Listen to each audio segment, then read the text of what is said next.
આવી માહિતી હું માંગુ એટલે ત્યાંના ભાજપના નેતાઓના પેટમાં તેલ રેડાય છે. આગળ મેં મનરેગાની વાત કરી હતી. આ જ ભાજપના નેતાએ મારા પર આક્ષેપ કર્યો હતો કે આ મોટી મોટી મીડિયામાં વાતો કરશે અને તોડ કરશે.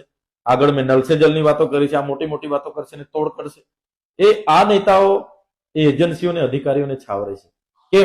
કેમ કે આપમાંથી એમની ટકાવારી એમના કમલમમાં જાય છે. એમણે હમણાં 10 કરોડનું કમલમ બનાવ્યું. એ સાંસદ એનો ખુલાસો કરવો જોઈએ. કોના પગારમાંથી, કોની ખેતીના પૈસામાંથી કે કોના નામે લોન લઈને આ 10 કરોડનું કમલમ નર્મદા કમલમ હમણાં બનાવ્યું 10 કરોડનું. એના પૈસા કોણે આપ્યા, ક્યાંથી આવ્યા, એનો એમણે ખુલાસો કરવો જોઈએ. અમે તો આજે પણ નાની ખોલીમાં ઓફિસ ચલાવીએ છીએ, ભાડે ઓફિસ ચલાવીએ છીએ. એટલે ઘડીકમાં ચૈતરભાઈનું ફંડ વિદેશમાંથી આવે છે એવું સાંસદ કહે છે. ઘડીકમાં ભાજપના દર્શનાબેન દેશમુખ જે ધારાસભ્ય છે, રીતેશભાઈ દેશમુખ જે ધારાસભ્ય છે, જે ચૈતરભાઈના માણસો છે એવી નિવેદન કરે છે. ઘડીકમાં ચૈતરભાઈ તોડ કરવા જાય છે એવી નિવેદન કરે છે. ઘડીકમાં સ્ટેચ્યુ ઓફ યુનિટી તોડ કરવા જાય. તમારા પર પુરાવા હોય તો રજૂ કરો, નહીં રજૂ કરશો તમે માનહાનિનો કેસ કરીશું.